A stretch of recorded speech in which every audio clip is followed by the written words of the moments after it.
Okay, everybody, we are back and we are doing something a little different today. I know you were expecting part 3 of that podcast, but as you can tell, I don't have any makeup on and I like to keep things consistent. I just had a facial today. That's why my face is all like shiny and glowy from all the serums and such. My hair is up in this bun thing and I got, yeah, pimple on full display. Anyways, guys, we are just gonna hop right into it. We're gonna be doing a TikTok react and we are going to be revisiting our fave, the fat bride, right? She is fat. She is a bride. That is a name that she calls herself. I did not give her that name. Her name is Hannah. And we may both be fat, but she has one thing I do not have, and that is she is a bride and I am not. And so therefore I am learning from her. I'm learning about fat acceptance. You might have seen her in my other videos where she talked about what it was like to be fat in dating. She talked about if you lose the weight, you're probably going to regain it. And we didn't like that very much. We didn't like that she was wrongly reporting statistics. You know, we're going to give her a chance. Always, we're here to learn. We're learning about fat acceptance and we're going to learn a little bit more about her. And guys, it's like it's fate because I got a facial today. And she's also doing her skincare routine in this TikTok. So it's almost like it was meant to be. So as you can see, this is the fat bride. This is Hannah. She is responding to this comment. It says, fed up with phobia, put on everything. No one fears fat people. People will always judge on appearance, conscious or not. Accept it or change it. Kind of a harsh comment, but I've said the same thing. You know, we were taught in the 90s, don't judge a book by its cover, but we all do judge a book by its cover. And I would even make the argument that sometimes that how you feel about yourself on the inside is reflected on the outside. Is that true in every single case? No. Obviously, there's some things that are out of people's control, but your health, for the most part, when it comes to weight, is definitely one of those things that you can control. So yeah, guys, we're going to hop right into it. We're going to watch her. We're going to watch this video. We're going to react to it. We're going to see what it's about. I think I said that right. Okay. So one thing before we start the video, I just press play and it said, if you sign off on fat phobia, you sign off on discrimination in general. Do we believe that? I think the commenter is actually arguing that it's not actually a phobia, but it's almost like they're not actually acknowledging the same terminology. They're not acknowledging that they're actually talking about two different things. And she's going to argue her terminology and this commenter's arguing their terminology. They're going to be talking past each other. I can already see it. And this is exactly why fat phobia is important for everyone. This comment, fed up with phobia, put on everything. No one fears fat people. People will always judge on appearance, conscious or not, accept it or change it. So here's the thing. One, you have a problem with phobia being added to everything. So that would suggest that you're also okay with some of the other phobias, some of the other discriminations, some of the arguably worse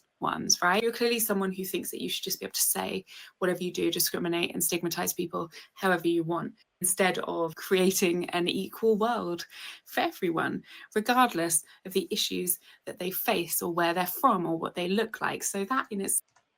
Okay, wow. She literally just said,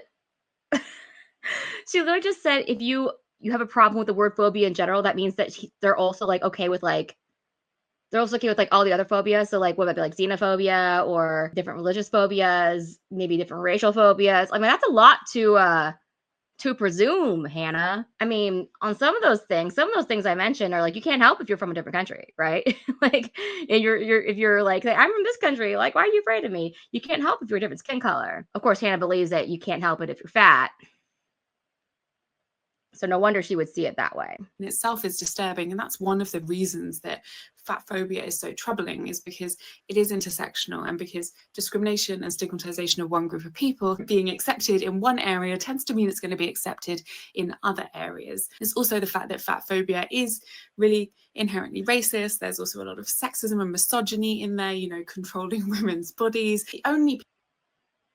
It's always about the intersectionalities. The scripts write themselves. They all have the same talking points that we can just continue to disprove over and over again. I've had several comments in my most recent videos of people who are Black Americans, and they are specifically saying that it infuriates them that they use this talking point, like assuming that somebody is meant to be fat based on their ethnicity or their racial group. I mean, that's inherently racist. It's inherently racist to say you are meant to be this body size when we all know that anybody of any race, any ethnicity at this body size is unhealthy. It's like you're just willingly throwing people under the bus for this. I mean, as long as they can make their point, right? As long as they can make their point and get a gotcha in there, I guess it's okay to use people of different racial groups. And I also love how they always bring it back to like women. It's like anti-fatness, blah, blah. As if women are only people who get fat. Like, do you think that men who are fat don't also get judged by others? I would argue that men are so much harder on other men who are overweight. They are not like adverse to bullying them for their weight, which is very different than what you're seeing with women. Women tend to be nicer. Women can be bitches's for sure. But on average, women tend to say things in a more positive way, at least to your face. Might be behind your back a little meaner, but you are living in a delusion if you think men aren't hard on other men, especially to their face, and joke about it as well. Like, they're not going to have any issue calling their friend a fat ass. But are you going to see that on average between women friend groups? Absolutely not. But it always comes back to, like, they're saying, like, oh, people are constantly judging women's bodies, blah, blah, blah. As if men don't also have pressure to, like, perform to a certain standard when it comes to their bodies. Like, so many men are expected to be muscular, etc. And that's something that you can actually change to some regard. It takes a lot of work. But there's a lot of other things that men have that they can't help. Like, a lot of men will suffer from a height deficiency, is the best way I could put it, I guess. Vertically challenged, so to say, right? And that's something they can't change, but that's a huge expectation that a lot of women have on men. So if you want to talk about equality, Hannah, equality, the world judges men and women on very different standards, but at the end of the day, everybody's being judged equally in some way. And at least when it comes to your body size, that's something that you can change, at least horizontally. People, arguably, that benefit from fat phobia are straight white men who tend to benefit from a lot of groups of people being stigmatized, right? The thing is, none of us benefit from fat phobia. I would just love it if somebody could explain to me how straight white men benefit from fat phobia. Who are the legions of fat people that they are stepping on top of to get to the top of the hierarchy? In what way? They're gonna be like, oh, they hold all the power in the hierarchy. And it's like, I mean, I'm pretty sure our president's kind of fat, right? Just a little. His VP too. They're both a little chubs. We would all be better off if discrimination weren't a thing. And then the other thing, no one fears fat people. I mean, no one's actually saying that you fear fat people. You're not saying that we're like clowns who are going to come and eat you in your sleep, right? As amazing as that would be. We know what fat phobia really means. If you look at the definition of it, it's more to do with like a discrimination and a dislike and distaste for fat people. And the thing is also, you are scared to be fat. You are scared to be treated the way that you treat fat people. It always comes back to the social aspect of it. It has nothing to do with treatment. I mean, I don't think they're scared of how people are going to look at them. I think they're scared for their health, how they're going to look at themselves.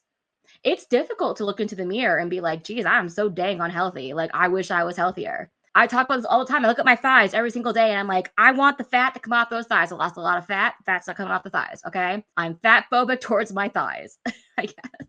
But to automatically assume it comes down to how people are being treated, it's like, that's a little bit of a tell, isn't it? Because that's the thing that you care about. You've distanced this topic so far from health that you cannot see that people who are firmly grounded in reality still think about this as health and nothing to do with society at all. And so there is a level of fear in there as well. People do judge people by how they look, conscious or not.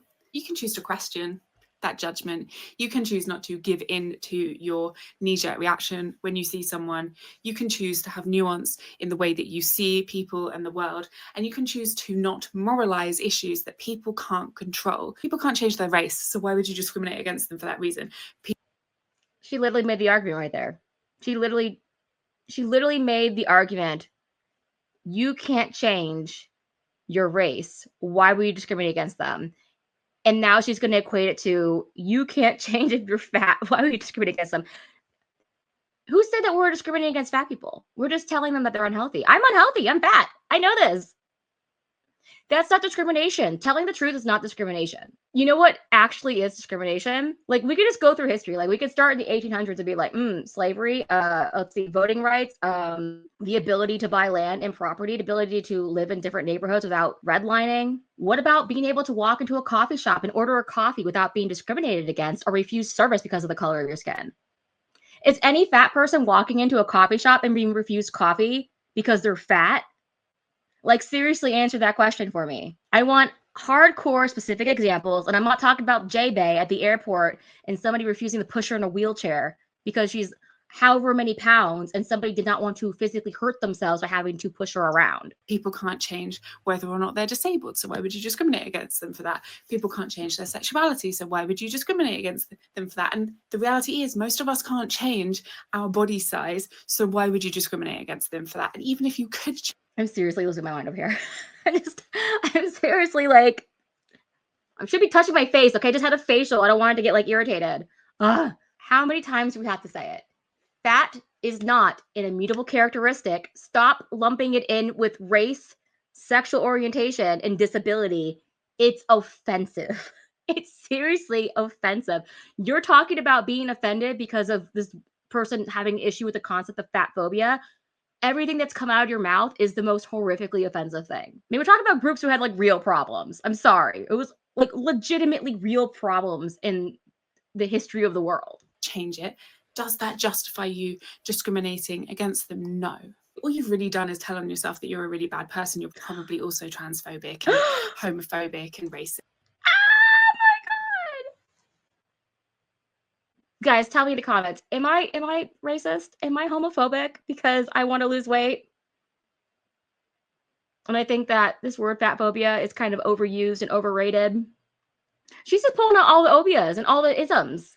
She just laid them out there and she's saying them with such pride. I mean, look at her face. Look at her face. She's gloating.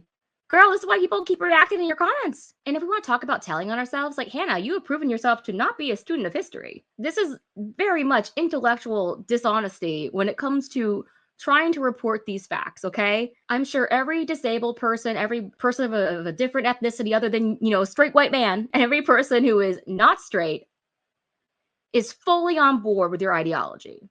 Fully on board. They are just so welcoming to you lumping them in with your own personal body issues. Yikes.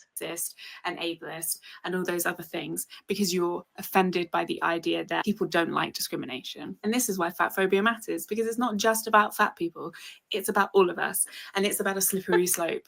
Well, as we know, guys, nobody is free until we're all free. And I guess fat people are at the front of that line of the liberation movement. They're going to stick themselves there, whether you want them there or not. I can't believe what I just listened to. It was honestly one of the most offensive things I've ever heard. Let's talk about the intersectionalities there, guys. Let's talk about the intersectionalities. I can't tell you how many friends I have who are like gay, not white, who are so severely anti-fat acceptance. They honestly think it's the most ridiculous thing. And let's talk about my intersections, okay? I got a few. Also anti-fat acceptance. I'm even fat. I'm anti-fat acceptance. I guess I'm just all the isms and all the obias, right? There's nothing I can do about it. At the end of the day, what this is Hannah taking her own behavioral issues, anything about behaviors. It's where you have a mindset that is so focused on your body that it causes you to indulge in certain ways so that you gain weight. Okay, that's what about behaviors. Okay, if you know anything, it's a disorder. She's so focused on these issues that she will construct and reframe reality around herself. She will use other groups of people, other marginalized groups of people, that is, use a discrimination that's occurred against them in order to make her own point. Like, she's literally using these people as props, like literally props to prop up her position, right? And she's doing this in order to make hers sound more legitimate. But Hannah, all you're doing is delegitimizing those movements instead. And by God, if I were Black, if I were gay, if I were like any of these other things that she mentioned, I would be freaking furious. I mean, I'm already like what? Fat and disabled and a woman. I got enough intersections, okay? I don't need any more. But anyways, guys, that's it for today. Thank you for putting up with me and my shiny face. I'll be back tomorrow, hopefully reacting to that podcast. We'll just have to see what happens, how much time I have. It's definitely going to get done this week. I know it will be. It just depends how much time I have to film. Oh, God, P.S. Let me know what you think down below. Okay, let me know if you're just as furious as I am, okay? Okay? Like and subscribe. Comment down below.